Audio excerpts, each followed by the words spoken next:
Hi guys. So in the last lecture we have did the polity up to the judicial powers of the parliament, and now we'll move on further. So let us start with the judicial powers. The beauty of the parliament democracy is that everything of governance ultimately stem from the parliament. So it means कि judicial powers भी है उनके पास, parliament के पास, stems like कि everything, most of them like the governance, the judiciary, the law, the agriculture, the finance, the tech and science, engineering, जो भी मतलब medicine, जो भी फील्ड है वो यहीं से निकलती है पार्लियामेंट से बेसिकली.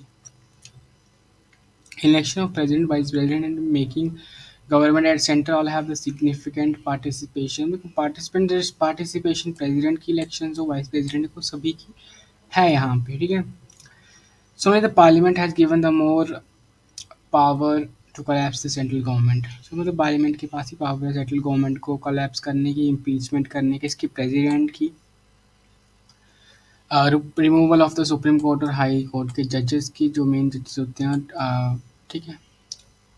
इलेक्शन कमीशन को हटाने की रिकमेंडेशन. स्टेट लेजिस्लेचर में have participated in the elections of president, but they do not have any participation in his removal. देखो स्टेट लेजिस्लेचर वाली बहुत ही इंपॉर्टेंट पॉइंट है कि स्टेट लेजिस्लेचर वालों ने इलेक्शन जब हुआ था, अगर आपने ढंग से अगर पूरे इलेक्शंस देखे होंगे तो हमने प्रेसिडेंशियल इलेक्शंस देखे थे कैसे होते हैं. तो उस पर थोड़ा सा पार्ट, यानी कि थोड़ा सा पार्ट के जेनरस पार्ट होता है स्टेट लेजिस्लेचर का इलेक्शन करने में, कि चूज करने में, ठीक है, वोटिंग करने में बेसिकली. बट जब इम्पीचमेंट की या रिमूवल की बात आएगी प्रेसिडेंट साहब की, तो तब उनका सिग्निफिकेंट रोल रहेगा ही नहीं, ठीक है. Running the country next. The majority of the members of the parliament are elected peoples. They are representatives of the peoples of India. Hence, they carry all them expression, aspiration and will of the people of India. तो basically वो parliament में है क्या, basically elected members हैं. Elected एक particular मतलब जगह से आए हैं, वो उस जगह के लोगों की जो एस्पायरेशंस हैं, उनके एक्सप्रेशंस हैं, उनके इमोशंस को वो कैरी करते हैं कि हमें ये चाहिए, उन जगह के लोगों को ये चाहिए, ठीक है. तो parliament has effective control over the central government. Central policies both domestic and foreign, जो भी पॉलिसीज होंगी,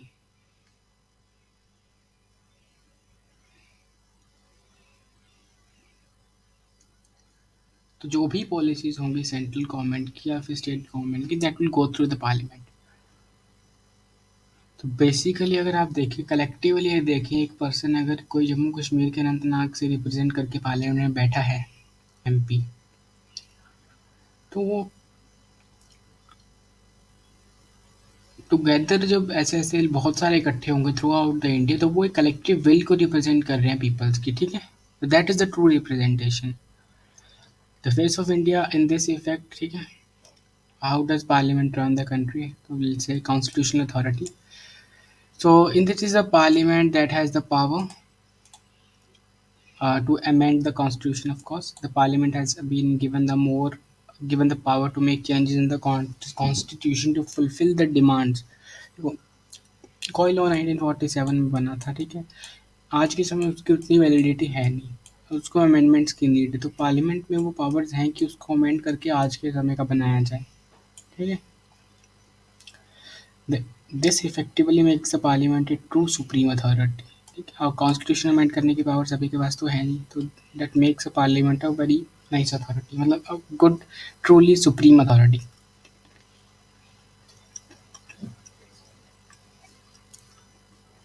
बट यहाँ पे एक ही आता है कि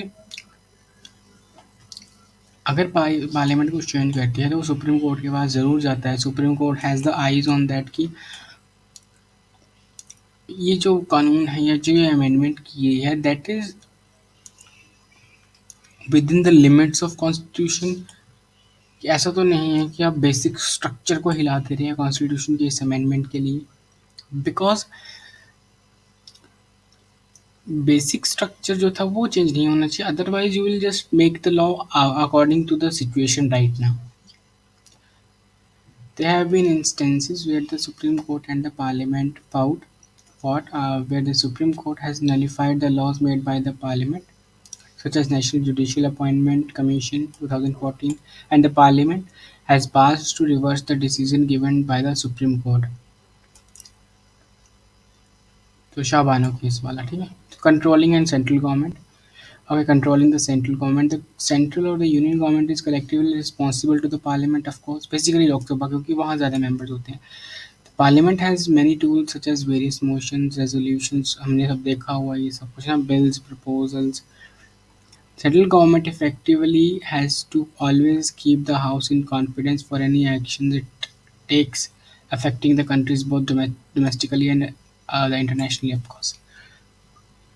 तो मतलब बहुत ईज़ी है अंडरस्टैंड करने के लिए कि आपको पूरी पूरी की पूरी जो पार्लियामेंट है उसको कॉन्फिडेंस में रखना पड़ेगा गवर्नमेंट को.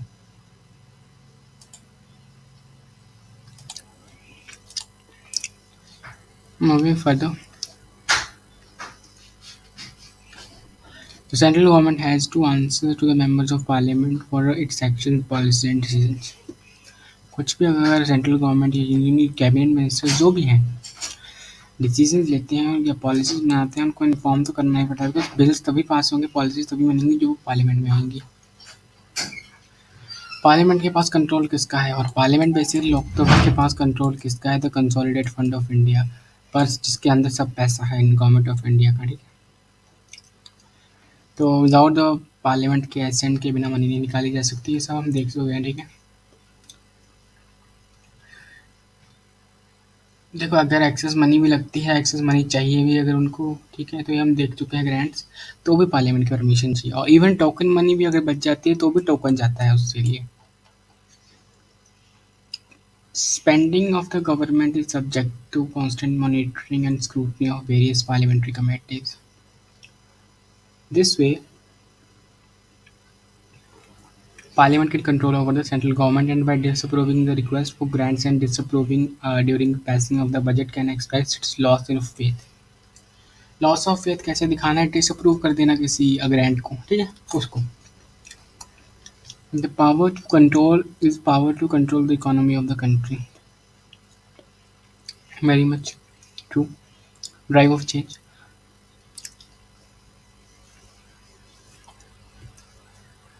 Okay, now easy drive the change. Driver of change basically parliament here. It has to it has to sometimes take big decisions that may not be good in favor of some sections of society, but the parliament being the best among the people, however, become the driver of change.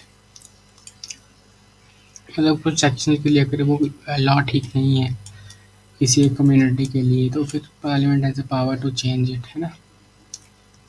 Enacting laws to give effect to the social reforms that may not be liked by people but are necessary to drive our society forward. कुछ ऐसे law बनाना, कुछ ऐसी law जो किसी society के लिए मतलब उसको छोड़ पाना बहुत टफ है उस चीज़ को, बट फिर भी फॉर द सोशल रिफॉर्म के लिए वो अप्लाई किए जाते हैं. फॉर एग्जांपल डाउरी सिस्टम था, ठीक है, protection of rights of LGBTQ+ peoples, the taxing of the rich and the protection of rights of depressed community. तो सी ये चीज़ें ऐसी हैं कि अब ऐसा होता है कि डाउरी सिस्टम इज दैट कि अगर ये ऑन अभी तो वो मतलब कम हो गया है मतलब basically, but what is happening exactly is that dowry जो है वो बेसिकली लोग देते हैं, बट एक्चुअली एक ट्रेडिशन से चला आ रहा है तो ट्रेडिशन को फॉलो किया जाता है. लेकिन अगर आप इसको देखें तो इट इज़ नॉट गुड, तो सोशल रिफॉर्म के लिए चेंज किया जाता है इन चीज़ों को. Challenges to parliament functioning, the cabinet. Okay, challenges क्या हैं पार्लियामेंट के लिए. The cabinet has hijacked the parliament. We now find that the area of authority originally belonging to the parliament has been hijacked by cabinet. How? Now the ruling party and specifically the council of ministers decide about things such as summoning and proroguing the parliament, prepare the daily time table of session. तो basic हो क्या रहा है कि जो ruling party के council of minister है वो डिसाइड कर रहे हैं कि कब समन होनी चाहिए और जो भी पार्लियामेंट है टाइम टेबल क्या हो, कब क्या डिस्कस होगा. Parliament is effectively control by the ruling party. Example is delay in convening the winter session of parliament due to Gujarat assembly election की वजह से लेट किया गया था. तो मतलब इलेक्शंस की वजह से पार्लियामेंट को लीड किया गया of course. Low number of sittings of parliament, number of days a house function has declined considerably over the years. So, example sitting days in Lok Sabha have declined from an annual average of 121. देख लो आप, 121 दिन से annually 121 days घटे, इतने बहुत कम दिन बैठती है अभी parliament. Level of debates and the frequent disruptions. It is frequent in the House of Parliament that the parliamentarians now are stooping to the level of making personal remarks.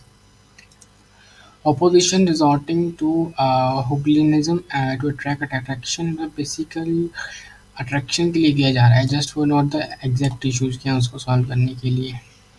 Debate is now often misinform भी होती है, और character मतलब as a quality wise the report is not good और debate is not good that it has to B.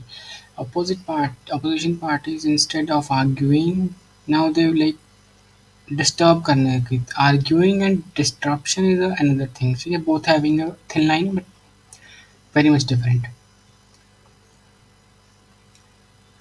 So over in the 5-year term, 15th Lok Sabha 2009, frequently disturb होते रहते हैं, ठीक है. Weekend opposition very much very very very much important thing. अगर opposition आपकी ठीक नहीं है तो आप फिर रूलिंग पार्टी अपनी चलाएगी. हाँ, क्रिमिनल बैकग्राउंड से अगर आपका टॉप ऑफ द स्टैक में क्रिमिनल्स बैठे हैं तो फिर हाउ यू कैन, माइंडसेट जो होता है एक पर्सन को वो नहीं चाहता. That's why. Oversight of regulators.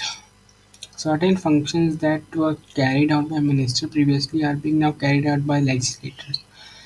So there should be a mechanism to hold the regulator accountable to parliament. ठीक है. तो अब बेसिक हो है कि किसी का काम कोई कर रहा है, जो काम डिपार्टमेंट ऑफ कम्युनिकेशन को करना चाहिए वो ट्राई कर रहा है, ठीक है. That's why.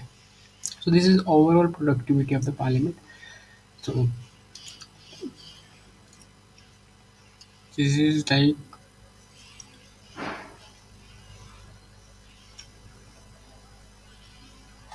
percentage of productivity you can say.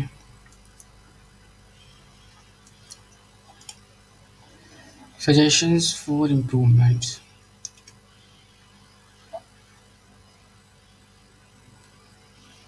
We can also adopt a system like UK and Canada where the opposition sets an agenda for 20 to 22 days in each session of parliament. Parliament के session में 20-22 दिन के लिए एक ही agenda set कर लो, ठीक है. Shallow cabinets, sorry shadow cabinets, छोटे छोटे कैबिनेट्स में भी parliament can be given the power to convene itself. Okay. Number of seating कैसे बढ़ाई जा सकती है, जैसे फॉर एग्जांपल आप साल में 2 ही बार आ रहे हो तो आप 10 साल में 4 बार आओ. और इसके साथ साथ आप अटेंडेंस अगर आपकी 30% मिनिमम है तो आपको उसको कर दो कि आपको मिनिमम 60% रखनी पड़ेगी, नहीं तो आपकी पार्लियामेंटेरियन जॉब चली जाएगी. लेवल ऑफ प्रूव करने के लिए कोड ऑफ कंडक्ट होना चाहिए, कौन क्या बोलेगा कैसे बोलेगा, ठीक है. स्टैंडिंग कमेटी का जो टेन्योर होना चाहिए वो एक केवल मोर देन 1 ईयर होना चाहिए. अगर आप 6 महीने को काम करके जाएगा उसके पास स्पेशलाइजेशन नहीं आ जाती है किसी की काम की, मतलब 1 साल से ज़्यादा काम होगा तो उसके पास एक अच्छा खासा अनुभव होगा. Harmony in between the opposition and the government very much important.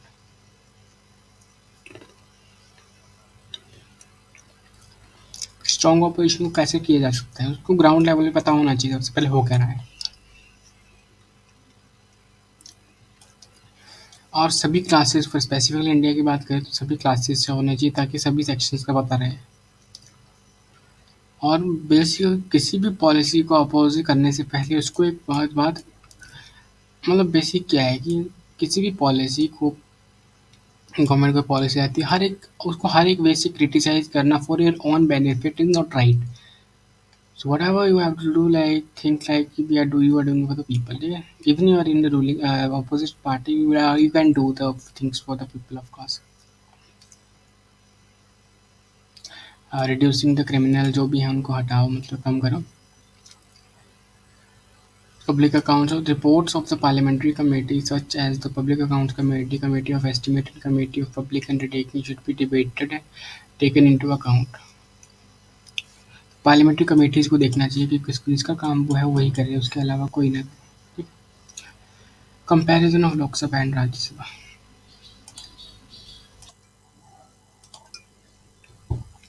Okay, now see when Lok Sabha has more powers than Rajya Sabha. Money bill. तो अगर सिर्फ ऐसा बिल जो हम डिस्कस कर चुके हैं जो सिर्फ लोकसभा में प्रेजेंट हो सकता है, वोटिंग का राइट हो आए, तो फिर in that case Rajya Sabha has less power than Lok Sabha. और ये बताता कौन है? स्पीकर बताया है कि ये मनी बिल है कि नहीं है। ऐसा नहीं है कि टैक्सेशन के साथ कोई भी बिल आएगा या टैक्सेशन के रिलेटेड कोई भी बिल आएगा उसको बोल दिया हमने मनी बिल, ऐसा नहीं होता। राज्यसभा कांट रिजेक्ट, देखो अब इंट्रोड्यूस सिर्फ लोकसभा में होगा, उसके बाद जो प्रोसीजर है वो जाएगा लोकसभा में, राज्यसभा में सॉरी। अगर राज्यसभा क्या कर सकती है उसमें, राज्यसभा इज नथिंग, राज्यसभा के उसमें अमेंडमेंट नहीं कर सकती, वो अमेंडमेंट बता सकती है कि सर ये कर दो, वो कर नहीं सकती अमेंडमेंट। उसके बाद वापस वहीं आना है बिल, अगर उन्होंने बोला ना कि सर ये पास नहीं हो सकता, इसमें अमेंडमेंट की ज़रूरत है, अब ये वाली अमेंडमेंट्स है इसमें कर दो, अब वो भी वापस आएगा ना इसके पास, लोकसभा के पास। तो मर्जी है भाई इनकी, इन्होंने वो अमेंडमेंट एक्सेप्ट करनी है कि नहीं करनी, दैट डिपेंड्स, ठीक है।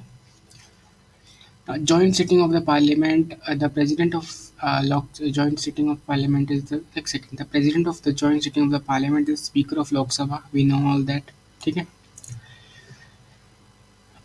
डिमांड ऑफ ग्रांट्स अगर देखो तो इसमें वोट के का पावर नहीं है, कहाँ पे? राज्यसभा में जो डिमांड ऑफ ग्रांट्स आएंगी, वोटिंग पावर्स नहीं है, आप डिस्कस जरूर कर सकते हो। काउंसिल ऑफ मिनिस्टर को रिमूव करने के लिए आपको नो कॉन्फिडेंस मोशन चाहिए, वो लोकसभा में आएगा। तो हम पावर्स ज़्यादा है किसके पास, लोकसभा की बात कर रहे हैं, ठीक है। नेशनल इमरजेंसी करनी है आपको डिसकंटिन्यू, तो Lok Sabha can pass the resolution only, ठीक है। राज्यसभा के पास कैसे पावर आएंगे? Creation of all India services, article 312। So this is to create the all India service basically, तो ऑथराइजेज द पार्लियामेंट, तब आती है राज्यसभा के पास power. Authorised authority to legislate on a subject of state list. अब state के ऊपर कोई, जैसे हमने 3 लिस्ट की बात करी है ना, सेंटर, स्टेट और कॉन्करेंट, तो centre can make the laws on any of this ना, अगर ज़रूरत पड़े तो, लेकिन उसके लिए रेजोल्यूशन पास करना पड़ता है। अगर स्टेट में करना हो कुछ तो उसके मतलब सब्जेक्ट से कुछ रिलेटेड करना हो, स्टेट सब्जेक्ट से लॉ बनाना हो उस पर, तो बेसिकली यहाँ आपको पास करना पड़ता है, वो राज्यसभा में होगा।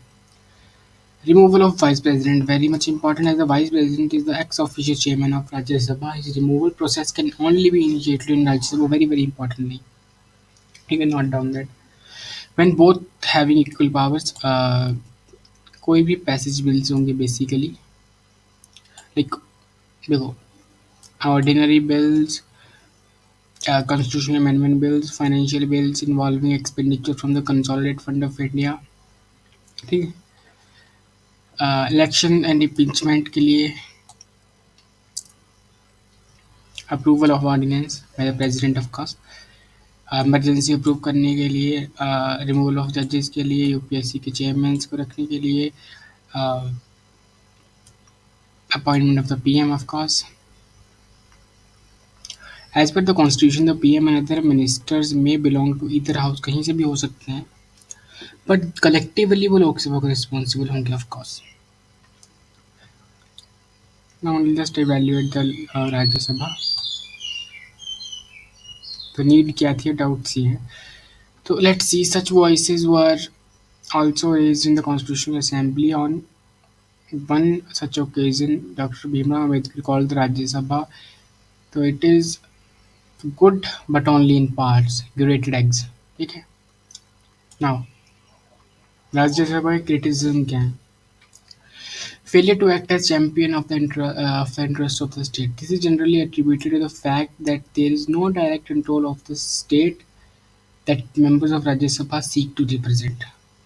अब देखो एमपी बन के जा रहे हो आप वहाँ पे राज्यसभा में, तो आपके पास कंट्रोल क्या है? आपके पास सिर्फ सेंटर स्टेट में कोई और सरकार है, आप तो वहाँ से सेंटर में चले गए, तो डायरेक्ट कंट्रोल आपका खत्म हो गया। आपको कुछ भी करवाना पड़ेगा, आपको स्टेट गवर्नमेंट से कॉन्टैक्ट करना ही पड़ेगा।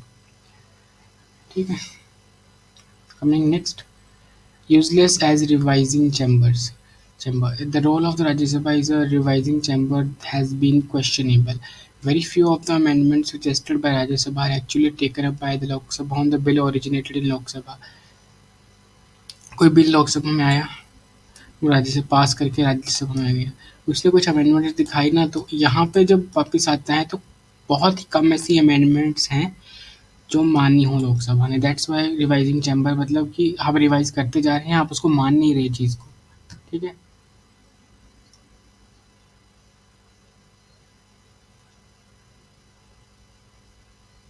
अब देखो राज्यसभा ने अमेंड तो कर दिया बिल इस दौरान, ठीक है, 52 से 69 में इतने बिल्स, बट जो मोस्ट ऑफ द अमेंडमेंट्स बताई गई थी वो जस्ट अ क्लैरिकल मिस्टेक्स थी। ठीक है, Rajya Sabha is a pale shadow of Lok Sabha, so even though the members of Rajya Sabha are elected differently, there are little difference between age, experience, background, and outlook of two houses. Of course, the party complexion and the social composition of the two houses are also quite numbers.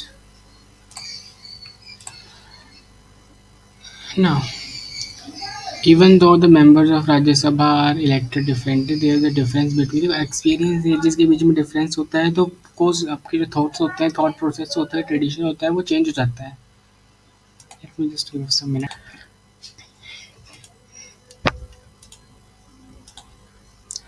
Okay. As a result of these similarities combined with wider powers of Lok Sabha, Rajya Sabha is overshadowed by Lok Sabha. The constitution treats the two houses as equal. Rajya Sabha still tends to be very sensitive about its position. Nehru ji ने कहा था कि वो दोनों एक ही बराबर किए जाएंगे, लोकसभा और राज्यसभा, बट अभी भी वो कुछ क्वेश्चंस हैं उसके लेके। ठीक है, even in the recent past, while the ruling party did not have the majority in the Rajya Sabha, still even the most opposed to debate bills are rarely delayed by the House. देखो राज्यसभा में basically majority कम थी ruling parties की अभी तक, लेकिन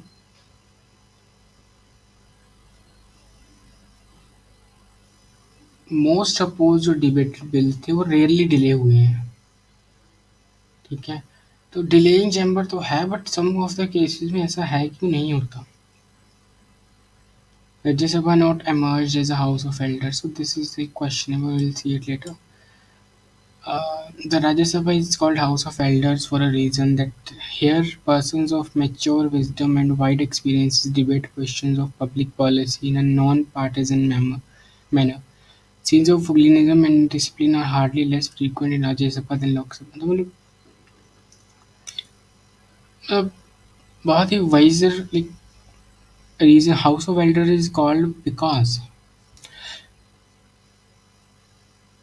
यहाँ पे जो पर्सन्स हैं that are mature and have a good wisdom and have a wide experience and they question over and debate over the public policy. ठीक है, लाइक ऐसा नहीं है कि यहाँ पे वो हुड़दंग वाली सीन होता है जैसे रहा है लोकसभा में होता है। ठीक है, misuse of provisions of nomination while using the provisions of nominating members in the Rajya Sabha, जो nominate के जो members हैं, youth and personal loyalty has taken priority over age, experience and competence. Now, nominated members mostly follow the party lines of the ruling party of Rajya Sabha.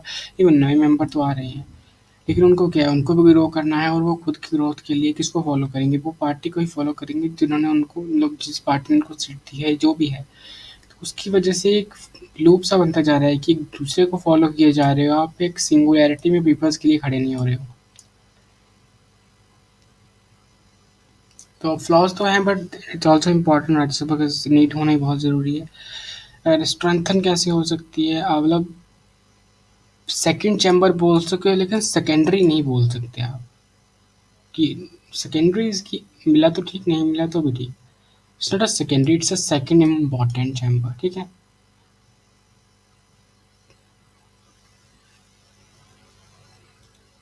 these are some things you can see this. So power to authorize the parliament to create new all India services. So this is basically how you can like strengthen Rajya Sabha. So now let's important role क्या play करती है. Bringing social reforms like Hindu Marriage Act, Guardianship Acts, public opinion लेने के लिए, resolution के लिए, ठीक है. Hasty legislation. So it checks hasty, defective, careless and ill-considered legislations made by the Lok Sabha by mistaking provisions or revisions. तो जो भी ऑफ कोर्स यार इम्पोर्टेंट तो है. अगर आप डबल चेक कर रहे हो किसी चीज़ को तो आप श्योर हो जाते हो उसके बारे में. अगर यहाँ वो चीज़ नहीं पकड़ी गई यहाँ पकड़ी जाएगी ना. So it's important. तो एक्सपर्ट ओपिनियन के लिए बहुत अच्छा है ये, ठीक है. इंपॉर्टेंट स्टैटिस्टिक्स हैं ये कुछ, so will not go into this of course. तो ये एक्सपीरियंस है एमपीज का, legislative experience you can see ना. So this is 16th Lok Sabha, 17th Lok Sabha. Towns wise तो ये लेम डक होती हैं, जैसे कि हमने कर चुके हैं कि जो एमपीज यहाँ थे वो इसमें री इलेक्ट होके नहीं आए, ठीक है, तो आगे भी नहीं पहुँचे वो.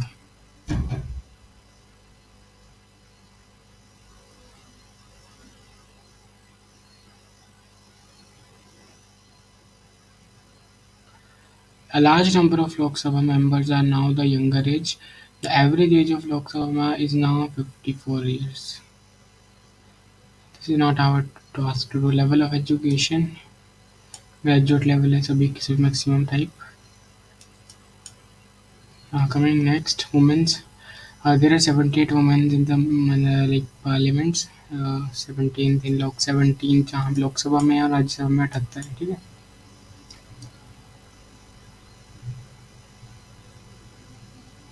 सो इट इज़ इम्प्रूविंग ना. 5% था, फिर 14 था, अब 17%, ठीक है.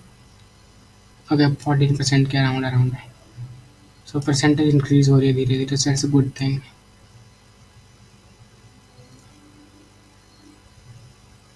Less sitting. Okay, performance review of the parliament. Lesser sitting, fewer bills. Sitting days in this Lok Sabha is constantly, of course, declining. तो like few bills few years, तो कुछ बिल्स कुछ टाइम में, ठीक है. तो मैक्सिमम बिल्स पास हुए थे 1984 8 लोकसभा, और अभी वो 355 थे, अब वो घट घट के 2009 में 192 रह गए थे. अभी तो और कम होंगे. फिर bills refer to the standing committee जो डिटेल में डिस्कशन कर देते हैं उनके बारे में, ठीक है. तो let us to refer to standing committee. तो देखो अब 15th लोकसभा थी, इसमें 60% बिल्स जो थे वो रेफर कर दिए. अभी तो बहुत कम हो रहे हैं, but most of the like 60% bill discuss कर दिए थे, आपने फॉरवर्ड कर दिए थे स्टैंडिंग कमेटी को. Discussion of the budget. Time spent on the discussing the union budget in the Lok Sabha has also been declined. Budget को discuss करने का समय भी डिक्लाइन हो गया है. Each MP now represent more people. देखो अभी क्या है कि एक एरिया से आ रहे हो आप, तो उस एरिया की पॉपुलेशन फॉर एग्जांपल 50 किलोमीटर का रेडियस है, उसकी पॉपुलेशन आज 5 लाख है. एक 5 साल बाद इसकी पॉपुलेशन 5 लाख नहीं होगी, पॉपुलेशन 7 लाख होगी, लेकिन आप एमपी की रहा, वहाँ पे सीट एक ही रही, एमएलए उस पे एक ही रहा. That's why. Okay, and as delimitation has been locked since till 26, the subsequent increase in population has resulted in a significant increase in the number of citizens represented by MLA. What used to be 1 MP for 8 lakh citizens in this, now it is increased to 1 MP for 25 lakhs. So you can see कि कितना फर्क है. जहाँ पे एक MP था 8 lakh person के लिए, आज 25 लाख के ऊपर एक है. That is drastically increased over the time, of course. So this is about how the basic parliament works, and now the next is parliamentary groups, forms and the committees. Now it's a short thing, like you just need one lecture for to complete this, and after that we'll go to the state legislature, of course, state parliament or legislature, what you can say. Uh, and stay tune because this just a first reading as this is just a first reading. अगर आप इसको मेरे first reading वाले word को connect करना चाहें कि जब सेशन बैठता है और फर्स्ट रीडिंग होती है, तो वो फर्स्ट रीडिंग क्या होती है, उसमें जस्ट ऑब्जेक्टिव डिस्कस किया जाता है और बेसिक इंट्रोडक्शन दी जाती है। उसमें आपको डिस्कस नहीं करना होता ढंग से। तो मैं भी वही कर रहा हूँ, मैं भी फर्स्ट रीडिंग दे रहा हूँ पार्लियामेंट की, ऐसा समझ लीजिए। And will moving on further. और जब हम दोबारा से इस पे आएंगे पढ़ने में, तो हम विल एक एक पन्ना खोल के रख देंगे इसका, ठीक है। And for the time being, thank you.